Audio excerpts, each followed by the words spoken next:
तो welcome to my channel. आज हम पढ़ेंगे BSc first year semester first की जो 12 नंबर की यूनिट है एम्फीबिया, उसके एमसीक्यू देखेंगे। तो अपन सबसे पहले देखते हैं मेंढक का अंडाणु किस प्रकार का होता है। जो फ्रॉग होता है उसका अंडा किस प्रकार का होता है, तो आंसर आ जाएगा इसमें टीलोलेसिथल। टीलोलेसिथल का मतलब क्या होता है, या फिर दूरस्थ पीत की। दूरस्थ पीत की या टीलोलेसिथल का मतलब क्या होता है कि इन जीवों के अंदर जो अंडा होता है उसके अंदर पित्तक जो पाया जाता है, कहाँ पाया जाता है, सेंटर में ना उपस्थित होकर कहाँ पाया जाता है, ऐसे दूर प्रेजेंट होता है, सेंटर से दूर प्रेजेंट होता है। तो इसीलिए इसको क्या बोला है, दूरस्थ पित्त या फिर टीलोलेसिथल।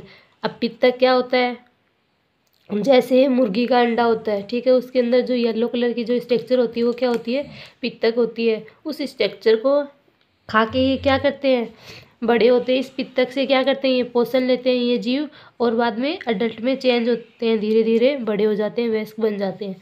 नेक्स्ट क्वेश्चन है, मेंढक में ग्लोटिस का नियंत्रण किन पेशियों के द्वारा होता है। मेंढक होता है उनके अंदर जो ग्लोटिस का नियंत्रण होता है वो कौन सी पेशियों के द्वारा होता है, तो आंसर क्या आ जाएगा, एरिटिनोइड कार्टिलेज। एरिटिनोइड कार्टिलेज क्या होती हैं, ये जो होता है, जो फ्रॉग होता है उसके कंठ में पाए जाते हैं, ठीक है। और क्या काम करते हैं, ये उपास्थि की बनी होती हैं। किसकी बनी होती है, एरिटिनोइड कार्टिलेज उपास्थि की बनी होती हैं। और जो मेंढक होता है जो आवाज़ निकालते हैं टर टर की, उस आवाज़ का क्या करते हैं, ये प्रोडक्शन करते हैं, उत्पादन करते हैं, या फिर मेंढक इस पेशी के द्वारा क्या करता है, ध्वनि निकालता है। नेक्स्ट क्वेश्चन आपका, पाद विहीन उभयचर किस गण में आते हैं। वे जीव जिनके अंदर, देखो उभयचर के अंदर, उभयचर का मतलब क्या होता है, एम्फीबिया। जो एम्फीबिया क्लास है उसके अंदर कौन से जीव हैं जिनके अंदर पैर नहीं पाए जाते, और वो कौन से ऑर्डर में आते हैं, गण में आते हैं। तो ये तो मैंने आपको क्लासिफिकेशन करवाया है, उस टाइम पे बता दिया है कि पाद विहीन उभयचर किस गण में आते हैं। तो आपको पहले क्लासिफिकेशन याद होगा तभी आप कर पाओगे। तो कौन सा आ जाएगा, ए पोडा। आप ऐसे याद रखना, ए पोडा।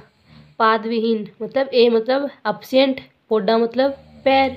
इन जीवों के अंदर पैर नहीं पाए जाते। एम्फीबिया के अंदर कौन से जीवों में पैर नहीं पाए जाते, आपको क्या याद करोगे, ए पोडा। ए का मतलब अब्सेंट, पोडा मतलब पैर, ठीक है। और इसी का दूसरा नाम होता है जिम्नोफियोना, ठीक है। एपोडा का दूसरा नाम क्या है, जिम्नोफियोना। तो एग्जाम में आपको इन दोनों में से कोई सा भी दे सकते हैं। आंसर आ जाएगा इक्थियोफिस। जो इक्थियोफिस होती है, देखो आंसर तो इसका एपोडा है, कि एपोडा का मतलब क्या है कि इस गण में क्या नहीं आते, एपोडा के ऑर्डर में क्या नहीं आते हैं, वे जीव आते हैं जिनके अंदर पैर नहीं होते हैं, ठीक है। और एग्जाम्पल इक्थियोफिस। इक्थियोफिस कैसी होती है,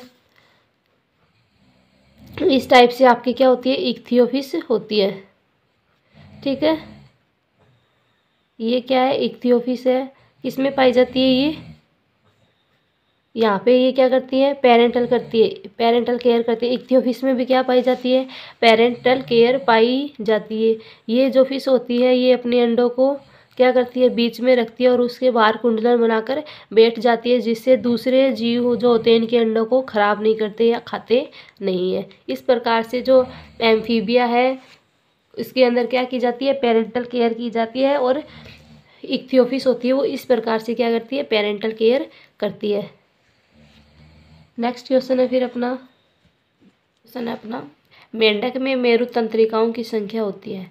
जो मेंढक होता है उसके अंदर मेरु तंत्रिकाओं की संख्या कितनी होती है, 10 जोड़ी होती है। देखो मेरु तंत्रिकाएं क्या होती हैं, जो अपने ब्रेन के अंदर पाई जाती है और विभिन्न भागों में जाती हैं, उनको क्या बोलते हैं, मेरु तंत्रिका बोलते हैं। और स्पाइनल कॉर्ड में जो पाई जाती है तंत्रिकाएं उनको क्या बोलते हैं, मेरु तंत्रिकाएं बोलते हैं। नेक्स्ट है अपना, फिर नेक्स्ट क्वेश्चन है, मेंढक में हृदय धड़कन की दर होती है। देखो मनुष्य के अंदर जो हृदय होता है वो 1 मिनट में 72 बार धड़कता है, और जो फ्रॉग होता है उसमें हृदय धड़कता है 64 बार प्रति मिनट, ठीक है। 1 मिनट में कितनी बार धड़कता है, 64 बार धड़कता है। नेक्स्ट क्वेश्चन है, फ्रॉग में वाई के आकार की हड्डी होती है। तो फ्रॉग के अंदर वाई के आकार की दिखाई देने, मतलब वाई शेप की, ठीक है, वाई शेप की दिखाई देने वाली हड्डी कौन सी होती है, तो आंसर आ जाएगा टेरिग्वाइड। क्या आएगा, टेरिग्वाइड। जो हड्डी होती है वो कैसी शेप की होती है, वाई शेप की होती है। नेक्स्ट क्वेश्चन है फिर अपना, मेंढक की 8वीं कपाल तंत्रिका मस्तिष्क को किस अंग से जोड़ती है? मेंढक की 8वीं कपाल तंत्रिका, देखो कपाल में क्या पाई जाती है? कपाल तंत्रिकाएं पाई जाती है, ठीक है। और ये कपाल तंत्रिकाएं किस मस्तिष्क को किस अंग से जोड़ती है, ठीक है। जैसे एक जा रही है आंखों के अंदर एक कपाल तंत्रिका, एक जा रही है नाक के अंदर, एक जा रही है मुंह के अंदर, कान में जा रही है, इस प्रकार से क्या जाती है? कपाल तंत्रिकाएं जाती है। कपाल बोलते हैं खोपड़ी। जो कपाल जो होती है ये क्या करती है?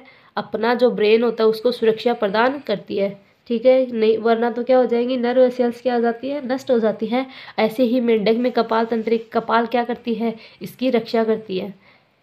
मस्तिष्क को किस अंग से जोड़ती है? तो किससे जोड़ती है? कान से। नेक्स्ट क्वेश्चन है, मेंढक में अग्रपाद का अंगुला अस्थि सूत्र होता है, ठीक है। तो क्या आएगा? 0 2 2 3 3। ये इसका क्या है? अग्रपाद का अंगुलिस्थि सूत्र होता है। नेक्स्ट है, नियोटिनी पाई जाती है। नियोटिनी किस में पाई जाती है? होती क्या है नियोटिनी? तो नियोटोनी क्या होती है? वे जीव जो एडल्ट में चेंज नहीं होते और लार्वा अवस्था में क्या करने लग जाते हैं? रिप्रोडक्शन करने लग जाते हैं, जनन करने लग जाते हैं। क्या कहलाती है? नियोटिनी कहलाती है। तो आंसर क्या आ जाएगा इसका? एक्जोलोटल लार्वा। जो एक्जोलोटल लार्वा होता है इसमें क्या पाई जाती है? नियोटिनी पाई जाती है। क्योंकि ये जो जीव होता है ये अडल्ट में जाने से पहले ही क्या करने लग जाता है? अडल्ट में जाने से पहले क्या करने लग जाता है? रिप्रोडक्शन करने लग जाता है। और ये जो एक्जोलोटल लार्वा होता है ये अडल्ट में क्या कहलाता है? सेलामेंडर कहलाता है। जो सेलामेंडर जो जीव होता है उसके अडल्ट का नाम क्या है?